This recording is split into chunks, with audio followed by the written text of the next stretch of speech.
going to have him sit, and he waits for permission to go over to the mat. You're never restraining him, so no tight leash. It's always loose. If he jumps the gun and goes before you allow him, just tap and release, and he'll go back. Go to your mat, you walk over with him, and you say down.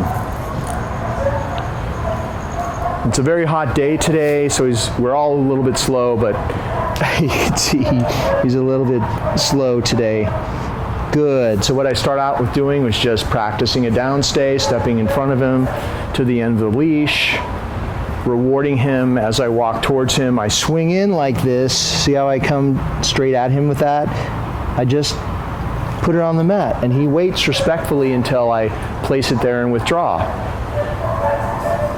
So I'll do it again. So you're not going like this, because you'll lure the dog to jump up and grab the treat. So take the treat out of your pouch or your pocket, whatever you're using. Hopefully you use a pouch. Swing in, place it in the mat in front of him. If he jumps the gun and tries to take it, you say no and pull back. Let's try it again.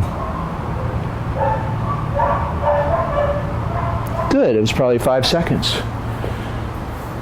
If you insist that he calmly accept the reward like that, you're teaching him to calm down and focus at a higher level, and to not be reactive. And it's all that jumping the gun and lunging and just spur of the moment, just crazy behavior. This helps that, because we're teaching him to slow down, focus, wait until it's appropriate to do whatever you're doing with him.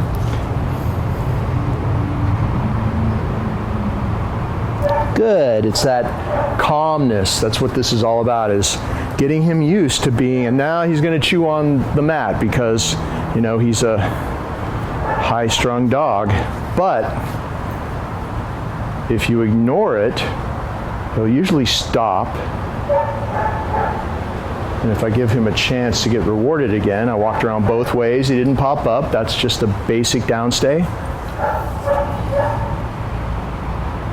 Good. He'd much rather do this with me. When he does some reactive behavior like that, that's the old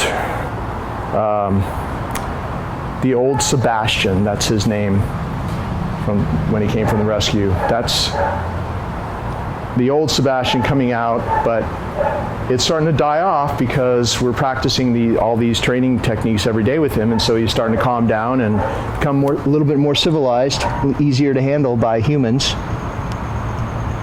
Good. Just the fact that he's not grabbing treats, lunging for it, which he always did before. So we can practice some other things. Once you got this down, you can practice other things like pulling on the leash. Don't jerk and yank, choke him, but there's obviously some tension there, and he's not getting up, and so I'm going to reward him for that. Good. You can also, if you're in a fenced yard or a secure place, drop the leash. Don't do that out in public, but if you're in a place where it's safe, you can drop the leash. I'm going to go over here and open this gate. So if you're ever going to do something that is difficult for him to handle, it's okay to remind him before you do it what you want him to keep doing. So I'm going to say down and open this gate. I'm actually trying to make him make a mistake so I can show you how to work through a mistake. And I'm going to disappear. I'm going to leave the yard. See, that's probably going to trigger him. So I'm going to go out here, close the gate, come back. As he pops up, well, he's learning his lessons well. So he knows that he doesn't leave that downstay until he's released. So he may have thought he wanted to pop up, but I think he stopped himself because he knows he waits. Nope. It's, this stuff, the acceptance of the reward, like every step of this exercise, you need to keep him honest. He needs to stay calm. Good. If he does pop up, let's see if I can do something that makes him pop up. So he's scooting off the mat as well. I think he's about ready to pop up. So I'm just going to go around. I'm going to slam doors. Maybe I'm going to run around him a little bit. There, I made him get up. So if he gets up, you're practicing with him. If he pops up before you release him, you say no. You calmly step in, take the leash, like I just did now, step into him, do that little reset where you step into him if he's on your left, which he will be because it's standard dog training, dog's on your left. You turn left, your body does all the work. There's never any tight leash. You're not dragging him anyway. Your body's doing all the work. That's also a great dominant move to do with the dog. It helps you in all different situations. So he got triggered by me just all of a sudden running around. I'm going to do it again. So I'm going to remind him down, and I'm going to sort of do some weird stuff, and he's wondering what is wrong with me. That's more than I did the first time. Double reward because we had a success. I'm paying it. Nope. Still keeping him honest. Make sure he really waits. Good. And, you know, this is 3 weeks of training, but whoever adopts him will keep doing this, and you'll be amazed in another 3 weeks of this how much calmer he'll be then and how much better he'll be with his skills. But right now he's got a pretty good downstay in the presence of some distractions, and if you keep practicing, and there's always something else to do. If you know, have friends run around. You know, he's inside in the living room in a downstay. You come outside, knock on the door, things like that. There's always a new thing to work on. If you keep pushing the envelope, always introducing something new, once he doesn't make any mistakes anymore, then he'll always keep getting better, and he'll keep getting calmer and easier to handle as you do this. And I'm going to take him off the mat, okay, and have him sit, because this is the way we finish this exercise, and then release him to be free, go. But I also want to show you just a downstay without the mat, because whatever he learns on the mat, you need to do it without the mat as well. So next to the mat on the ground, I'm going to say down. He's kind of over this right now, but I'll just make him do one more down. Because you always want to, once he's at this level, you always want to practice off the mat as well. Just even if it's just a simple thing like this, because you want to transition off the mat. Always use the mat for teaching him new stuff, but always practice at least one downstay somewhere without the mat as well, so you'll always have it in real life. Good. All the same rules as on the mat, but just not on the mat. He popped up. I'm going to say no because he has to wait until you release him. Sometimes the camera person, the dog is different around the camera person, so that's probably what it is today, but he's doing pretty good. He waits till I come back next to him. I say, okay. He stands up. I have him sit, and then go. He's free, and we're done with that today. Sit. We're going to take him out on the street. We got double gates here. This is something you're going to do at your front door and your back door as well, or for sure your front door if you only have a front door. You have him sit, then you open the door, because it's a lot harder for the dog to stay in a sit stay when you open the door. So have him sit and then open the door, because it just makes it harder, which in turn makes him better, gives him a higher level of focus. We're going to take him out into public. That's what's on the other side of this gate. So I have the little training prong collar doubled up with, he has a martingale collar, which serves as a safety in case the little prong collar ever comes off. The martingale collar, which is this red one here, takes over and you don't lose them out on the street, because these little prong collars are flimsy and they might come off. So always double up when you're out in public so you never lose the dog. You could use a choke chain as well. Choke chain is not used for training. It hangs loose and it's just for safety, because a choke chain could really damage his throat. So if you use a choke chain, only for safety, not for training. The little training collar that we've shown you in this video is the one to use. So I already stepped out. I'll do it again. Step through the boundary. He waits for me to come back. He only crosses through a boundary with me. Okay. Sit. And this also applies to your front door as well. And that could be the most important boundary you have, is your front door. So this is a tough one for him to wait at, because out here is real life and the street, and he loves going out here. So I I'm having him sit there and wait. I step through first to accentuate the fact that this is my boundary, not his. He waits till I come back next to him. Leash is loose the whole time. If he jumps the gun, see like he just did? Nope. Tap and release. Okay, and then if he tries to pull you, slow him down at the threshold so he's not racing through the threshold. On the other side, have him sit. When you're finally where you're going to start your walk, wherever that is, after you've gone through the boundary, have him sit and release. And he jumped the gun, I tapped him, and he went back. Release him to be free by patting his chest and saying, go. And then he's free. You're going to start your walk. That he had some problems on a leash with dogs because they were walking him a lot. And they had a lot of dogs in the neighborhood. And so I practiced with him with other dogs. And we're about to be surprised. Oh, look at that. So there he is. There's another dog there. Come. He wants to run over there. Good. And that was a big surprise, and we picked a dog that is completely out of control right here, so a much bigger trigger than just some dog that doesn't care. And if you stay there, but just hold on to this and let him have, don't give him treats though. We want him just to be all about coming over here. And so, let's see. Come, pulling, good, all that kind of stuff. You see that I called him to come to me once. He sort of like loses his interest pretty quickly, especially if you use the command. You see a dog, you get surprised like we did even. Come, see how I'm doing it? Using this target hand. Good, I'm just turning that way so you can see, the camera can see what I'm doing.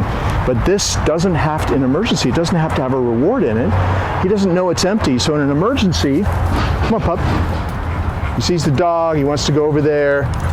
Come. He has no idea there's nothing in here. In an emergency, it can work really well.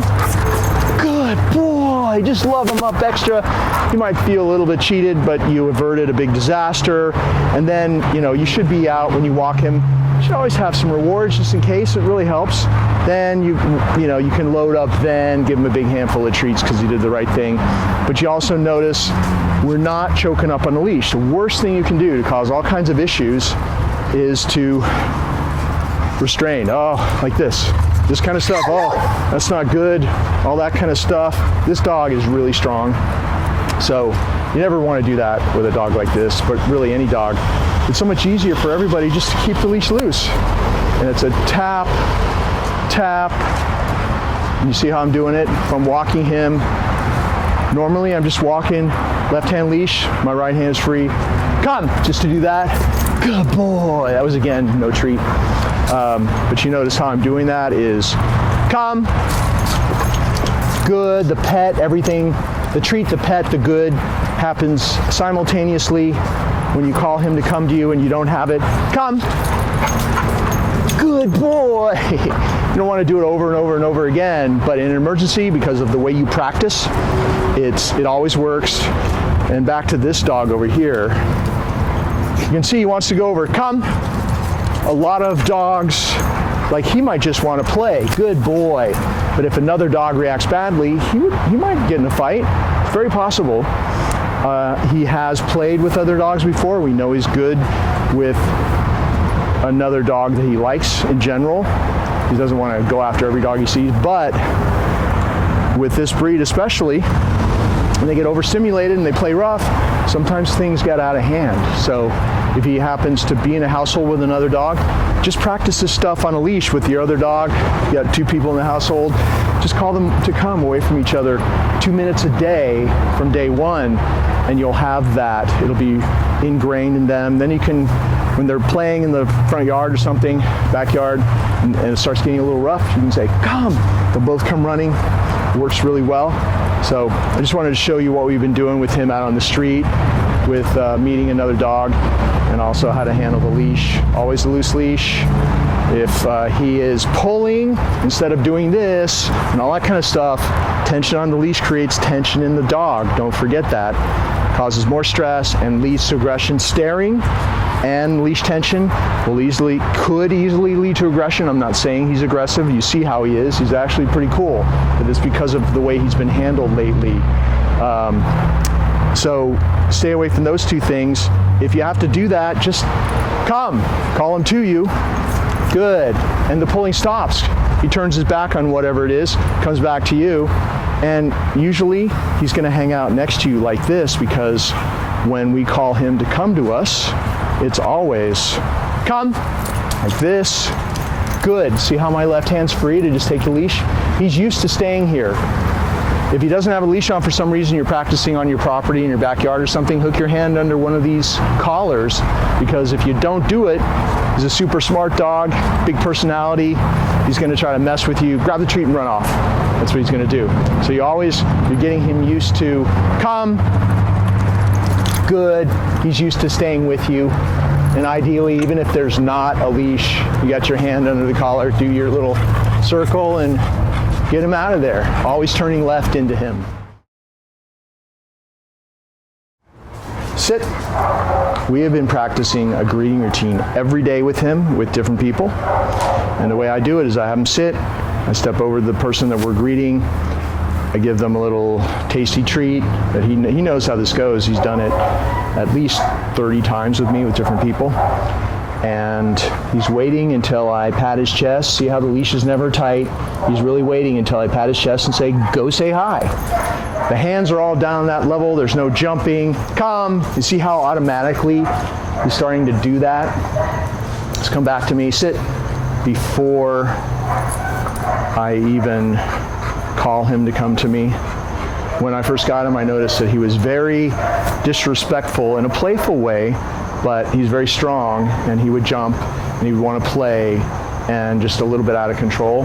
So doing this greeting routine with somebody every day, go say hi, has really helped calm him down, teach him some respect for people. Come. Good. You get to practice your sit stay, your go command, sending him somewhere. You get to practice sit, little leash, even leash handling stuff where you step into him to reset him into a sit, always keeping the leash loose. His brain is engaged when you're doing this, and the more things you can do throughout the day that engage his brain to do something with you where you're in charge, it's all simple stuff, the calmer he's going to be in general, and this kind of calmness here could take over his life.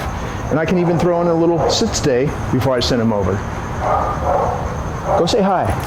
Hold on to the leash, all right? Good boy. And then he'll just always want to come back to you. The only reason he's not coming back is because he's got the leash there. Come. Good. See, he can't wait to come running back to us because of the way we practice come. So that greeting routine is really effective for meeting new people. We're always doing it outside. If you have him meet people on more neutral territory, the worst place is inside your house or apartment. He obviously needs a house with a yard. That's what I think. That would be ideal. But if you only have an apartment or a condo or something like that, you're going to have to walk him out in public a lot. Just greet as many people as possible. Friends you see on the street, neighbors. Practice this greeting routine every day, and you've got like half the training. The only thing we don't have here really is the downstay. So this just teaches them respect for other people. You're in complete control of this whole process by introducing him to people like this every day. I'm going to let him have some water there. You make yourself a lot more relevant to him, and he starts perceiving you as much more of the boss than you were before. This really helps a lot. So do it every day. Okay. Before I send him into this crate or practice this crate routine, I want to let you know that he's never gone into a crate outside before. He has been here for 3 weeks in my house. His crate is in my living room. He's been going in and out throughout the day. Every hour and a half, he goes out. Same routine in, same routine out. Everything good happens in this crate. Food, he gets fed there. He gets treats every time he goes in. He gets treats every time our hands reach in to take him out. Even though he didn't have an aggression problem with people of any sort, we just do that with every dog to make sure that nothing ever arises. And if a dog is already great with you sticking your hands in the crate and taking him in and out all day, then he's just going to be better if you do it this way. And the crate is a very valuable tool for anybody, especially if you're adopting a dog just temporarily. a dog, just because they're house-trained, housebroken in the previous home, may not be in your home because it's a different environment. They can get confused. Your doorway is not where the other doorway was, or all kinds of things are different. So they tend to get confused. And with the crate, they'll never pee where they eat and where they sleep. We never have dogs in there for 10 hours a day. We never use it as a punishment. It's always a very positive place because of the way we handle him with the crate. So the crate is a good thing. And even if you just fed him in there every day, and maybe he was in there an hour a day or whatever, at first when you adopt him, if you could sleep in his crate next to your bed or somewhere like that, for the first month or so, it's a lot of structure that a dog like this needs. I think he wants to go in there. This is really cute. But he can't go in without my permission, which I'll show you in a second. That structure of what you're about to see me do, if you do the things that I do at my house, that I've done at your house, he will perceive you're the new person in charge. So even though he doesn't know you, you're doing all the things that we did, he'll perceive you as the boss and respect you. You'll be more likely to get that from him if you do all these things that we did here. So I would highly recommend it, even if you don't use the crate forever. Just use it for a while, like maybe the first few months in the new home, and things he'll settle in a lot easier, and your relationship with him will be a lot more respectful if you do the crate routine that I'm about to show you. So, okay. We're gonna walk him up to the crate. So let's say that he's coming in from outside. We walk him up to the crate, we say sit, and he may not go in there because he's never gone in here before, but it seems like he wants to go in there. So this is about the boundary. You control the boundary in and out of his den. He perceives the crate as his den. He sleeps in there every night. He's got a nice, comfortable blanket. He eats in there. He gets his bones and things he loves in there. So for him, it's a cool place. He wants to go in. He needs your permission to go in and out. All you're doing is controlling the boundary. Nope. And see, I got the leash on him. And if he tries to go in before I allow him, I just tap and say no. He really wants to go in there. Nope. So he's waiting, and I have a loose leash. The leash is loose. Go. Make sure that you reinforce that. If you have a problem with him just rushing in there, you're going to have a problem with him rushing out, and that's really not good because he can knock you over when you're letting him out. So he's in there. He turns around to face me. I'm giving him a little doggy treat there. I'm unhooking the collar. I'm unhooking this training collar that I started using with him just recently, which really helps manage him. I'll hang the training collar on the door like that, but I want to explain this very briefly. This is a tiny, some would call it a prong collar. The power of this is that when you tap it, and you see me doing this throughout the video, when you tap it and release, it closes with the same pressure all the way around, the back of the neck as the front. So it's like power steering for your dog. That's what I always say. And any other collar, it's just all right here, and it would actually promote pulling. You can choke him. It may look scary, but if you handle it properly, it's the kinder thing to use, because you'll notice throughout the videos, there's no screaming, there's no blood, he's not choking, and it's all about how the human uses the leash. So you'll see throughout all the videos, it's tap and release, tap and release. I'm never dragging him anywhere, I'm not correcting him, I'm not stomping on the leash when I'm helping him go into a down. So it's all about being calm and confident with your handling, and being gentle but firm. So use it the way that you see me using it, and it'll really help you. It's not for corrections, and it should be not be used in a way that causes him pain. We're not correcting at all. I never corrected him one time. I just taught him the system and practiced it a lot, practiced it in a way that he liked it, and now he's getting pretty easy to handle here. So let's say he's been in the crate for a while. And by the way, if it's feeding time, he gets his bowl of food, he gets his food in there, you close the door. The door is always closed when he's in. It's always closed when he's out, because you are controlling his access in and out of his favorite place. That's the coolest place in the world for him, because that's where all the good stuff happens. So avoid giving him bones and treats and a bunch of stuff for free just out when he's loose, especially when you first adopt him, when he first comes to your home. give them all to him in there, because this is a great way to manage him, and he'll love being in there. And so it's just win-win. The structure of allowing him in and out of the crate is going to help him respect you more as well. So I've got this attached. I want to tell you, attach the leash to the funny shaped buckle here. There's also a perfectly round ring that's just a spacer. Don't touch it, and make sure that the chain is not twisted, because then it won't work. So let it hang like this. You got to attach to the leash. You're all ready to go. You open up the crate door. See how he wants to come out? I'm going to keep him in there by sticking my hand in there and giving him treats while he waits. Gives me time to reach in there. And we've been doing this in my house for a while, so he knows this whole routine.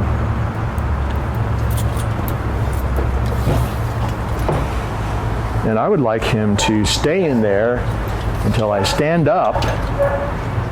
And then, by the way, if he tries to come out, you might have to do this. And see how gentle that is? I'm not saying slam it on his face, but you just do that and say no, and it'll stop him if you have that problem. But see how he's really waiting? He's waiting for me to say, okay. He's going to come out. I'm going to have him sit, because that's what we're always doing. They come out of the crate. We allow them out of the crate. They come out. We have them sit. We close the door. Door is closed when he's in. Door is closed when he's out. He doesn't go in or out without your permission. It's another way that makes him think that you're the boss. That's just a really simple way of saying it. He sits, and then, okay, like if we're in the house, we're walking to the front door, we're doing another little boundary exercise there.